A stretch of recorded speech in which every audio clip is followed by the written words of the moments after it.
BFM Bourse. Les réponses aux questions. Chaque jour, oui, toutes vos questions trouvent leurs réponses, les réponses de nos experts. Et aujourd'hui, Bertrand Tourmente-Sicole, le fondateur d'Altos Invest. Il y a un tiret entre les deux, altos-invest.com. Est-ce que vous êtes prêt, Bertrand ? Je suis prêt. C'est parti pour répondre donc à vos questions sur l'ensemble de vos enjeux patrimoniaux. Première question de Marlène. Quels sont les avantages que l'on peut trouver à investir dans un contrat d'assurance vie luxembourgeois, Bertrand ? Ils sont nombreux. Le premier, c'est qu'il n'y a aucune différence de traitement fiscal et successoral entre un contrat d'assurance vie en France et un contrat d'assurance vie luxembourgeois. Donc, pas de différence. En revanche, vous avez ce que l'on appelle une garantie illimitée des capitaux, contrairement à un contrat d'assurance vie en France où, en cas de faillite de l'assureur, on a une garantie en capital qu'à hauteur de 70 000 euros. Donc l'écart est très significatif dès lors que le contrat fait plus de 70 000 euros et en cas d'effondrement du système. Mais pour moi, la vraie différence et celle qui fait finalement mouche, on va dire, c'est finalement le fait qu'on a accès à un très très large choix de supports et surtout que nous gestionnaires, on a la capacité de regrouper nos clients entre eux pour leur donner une taille institutionnelle.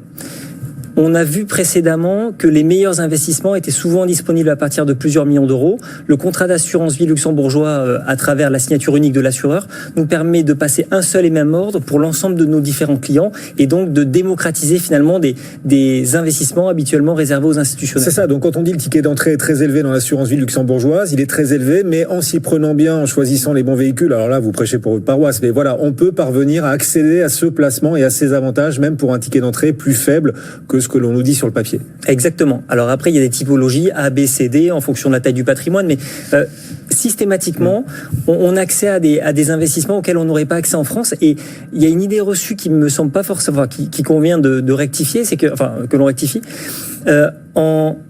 Sur l'assurance vie en France, on se focalise systématiquement sur les frais du contrat, en fait, alors qu'il convient d'additionner les frais du contrat et les frais des sous-jacents. Dès lors qu'on arrive à rassembler nos clients pour leur donner une taille institutionnelle, on paye beaucoup moins cher que si on passe par un contrat d'assurance vie, même sur Internet en France. D'accord, alors ça c'est très intéressant pour les conditions d'accès donc à l'assurance vie luxembourgeoise, dont la garantie du capital est immensément supérieure à celle de la garantie du capital du fonds euro, c'est le principal attrait. Puis on peut être aussi un peu plus agile, on peut investir de beaucoup plus de façons différentes dans l'assurance vie luxembourgeoise que dans le fonds euro par exemple. Ça offre à l'investisseur beaucoup plus d'agilité, on peut jouer sur les devises également, c'est l'un des autres attraits de l'assurance vie luxembourgeoise, Bertrand. Effectivement, vous avez accès à toutes les devises, mais surtout vous avez accès à toutes les classes d'actifs en fait. Quel que soit le sous-jacent qui vous intéresse, il sera forcément disponible en assurance vie et à l'inverse en France, ça sera beaucoup plus difficile de faire référencer quelque chose. Alors qu'à Luxembourg, dès lors qu'on identifie une solution ou un investissement de qualité, quelle que soit sa devise, on arrivera à le faire référencer dans un contrat d'assurance vie luxembourgeois. Par contre, la mauvaise nouvelle, c'est que la fiscalité, c'est pas la fiscalité luxembourgeoise à la fin qui s'impose, c'est la fiscalité française malgré tout sur vos revenus, même si c'est de l'assurance vie luxembourgeoise. On est d'accord ? Oui, il y a quand même un petit avantage complémentaire, c'est qu'en cas d'expatriation de souscripteur, le contrat d'assurance vie a la capacité finalement d'accompagner son client. Alors, je parle pas. Vous dites à vos clients de vous expatrier s'ils investissent dans l'assurance vie luxembourgeoise. Non, mais au moins, en fait, quand on est expatrié et qu'on a envie finalement, quand on n'a pas de pays fixe de résidence, l'assurance vie luxembourgeoise permet finalement de se passeporter et de changer de pays sans pour autant changer tous ses investissements et donc de se projeter à plus long terme. L'assurance vie luxembourgeoise, un coffre-fort, et ça avait beaucoup marché pendant la crise financière de 2008-2009. On avait vu énormément de Français investir dans l'assurance vie luxembourgeoise. Je crois qu'au moins un quart ou un tiers des encours sont des encours en provenance de France, dans cette assurance vie luxembourgeoise dans laquelle on peut investir depuis la France, bien évidemment, et en restant en France, même si s'expatrier peut parfois offrir aussi quelques avantages. Voilà la réponse assez complète à cette question de Marlène. On a une autre question, alors cette fois sur le private equity, peut-être en lien avec ce que vous nous racontiez tout à l'heure. C'est Paul, il nous écrit lui aussi. En tant qu'entrepreneur, nous demande Paul, est-il possible d'investir sa trésorerie en private equity ? Il est tout à fait possible d'investir en private equity à travers son entreprise pour investir sa trésorerie. Le seul point de vigilance, c'est finalement la durée d'investissement. C'est-à-dire que le private equity nécessite au moins 2 ans, 3 ans d'engagement, voire idéalement 5 ans à 10 ans. Donc, plus l'entrepreneur serait capable de se projeter à long terme sur son besoin de trésorerie, et plus son rendement espéré sera important. Sur des classes d'actifs obligataires, il peut espérer percevoir du 5% par an, toujours non garanti, avec un blocage de 1, 2, 3, 4 ans. En revanche, dès lors qu'il veut accéder à un rendement supérieur de l'ordre de 10%, comme on l'a vu sur les rendements moyens constatés par France Invest, il faudra accepter de placer son argent sur une durée, enfin s'engager sur une durée de 5 ans. Et pour un entrepreneur, ça peut être un petit peu plus délicat.